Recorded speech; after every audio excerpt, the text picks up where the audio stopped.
राज्य मागासवर्ग आयोगाचे सदस्य प्राध्यापक मच्छिंद्रनाथ तांबे, प्राध्यापक डॉक्टर गोविंद काळे आणि डॉक्टर मारुती शिकारे यांची त्रिस्तरीय समिती आज कोल्हापूर दौऱ्यावर आली होती।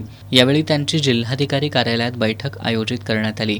या बैठकीला जिल्हाधिकारी अमोल येडगे, निवासी उपजिल्हाधिकारी संजय तेली, जात पडताळणी समितीच्या अध्यक्षा डॉक्टर स्वाती देशमुख पाटील, संशोधन अधिकारी संभाजी पोवार, इतर मागासवर्ग बहुजन कल्याण विभागाच्या सहाय्यक संचालक सुनीता नेर्लीकर यांच्यासह उपविभागीय अधिकारी आणि संबंधित अधिकारी उपस्थित होते। या बैठकीत जिल्ह्यातील कुलवाडी, कुळवाडी या जात समूहाबाबत चर्चा करण्यात आली।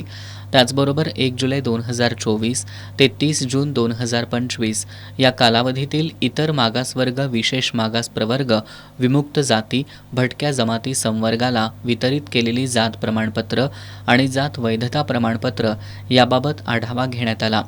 जात प्रमाणपत्रांचं वितरण, जात प्रमाणपत्र पडताळणी यात काही अडचणी आल्यास राज्य मागासवर्ग आयोगाला माहिती द्यावी। या अडचणींचं लवकरात लवकर निराकरण करण्यात येईल, असं राज्य मागासवर्ग आयोगाच्या सदस्यांनी यावेळी सांगितलं।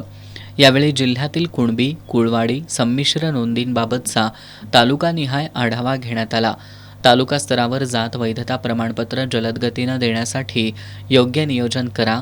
जिल्ह्यातील आश्रमशाळांना अचानक भेटी देऊन तिथल्या परिस्थितीची पाहणी करा।